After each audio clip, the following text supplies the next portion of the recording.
ውድ የእግዚአብሔር ቤተሰቦች በያላችሁበት ሰላም ለእናንተ ይሁን። እኛ ብርሃነ ሥላሴ ኢየሱስ ክርስቶስ የትንሣኤው መልእክተኞች ነን። በዛሬው ዕለት ይዘንላችሁ የቀረብነው መልእክት በእናታችን ቅድስት ድንግል ማርያም ምልጃና ጸሎት ወደ ኢየሱስ ክርስቶስ የምንቀርበው እንዴት ነው በሚል ኃይለ ቃል ሕያው እግዚአብሔር ያዘዘንን መልእክት ወደ እናንተ እናደርሳለን። እናንተ የኦርቶዶክስ ሃይማኖት አባቶች፣ ሊቃውንት፣ ካህናት፣ ሰባኪ መምህራን፣ ምዕመናን ጨምሮ ቃል ሥጋ የሆነው በትንሣኤ በመካከላችን የተገለጠው ጌታችን መድኃኒታችን ኢየሱስ ክርስቶስ በመስቀል ላይ ተሰቅሎ ከሰጠን ከደሙ ቃል ኪዳን የወጣ የእናታችን ቅድስት ድንግል ማርያም ሐሳቧም ፍቃዷም ያልሆነ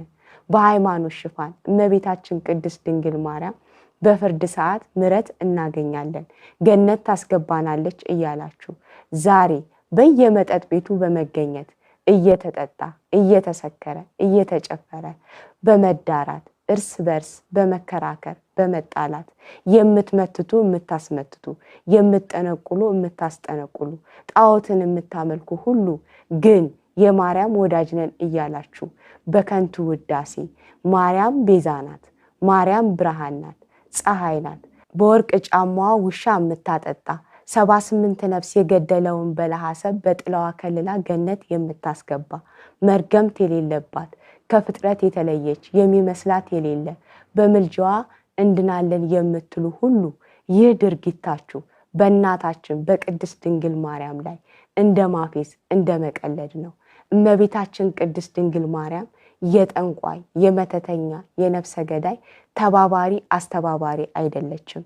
እውነት እንላችኋለን ቃል ሥጋ የሆነውን ኢየሱስ ክርስቶስ በሥጋ ተገልጦ ለዘላለም መኖሩን አምናችሁ በተነካ በተሰበረ ልብ ተጸጽታችሁ በእንባ ንስሐ በመግባት በወንድማማችነት ፍቅር ተሞልታችሁ ዘወትር ይቅር በመባባል በቅድስና ሕይወት መልካም ሥራ በመስራት በእህት በወንድሞች ፊት የተመሰከረላችሁ ካልሆናችሁ የምትጠጡ የምትሰክሩ የምትጨፍሩ ሁሉ እመቤታችን ቅድስት ድንግል ማርያም አታውቃችሁም። በአምላካችን በመድኃኒታችን በኢየሱስ ክርስቶስ ደም ካልተባረካችሁ ካልተቀደሳችሁ ወደ እግዚአብሔር መንግሥት ልገቡ አትችሉ። በመጽሐፍ ቅዱስ ገላትያ ምዕራፍ 5 ከቁጥር 20 እስከ 21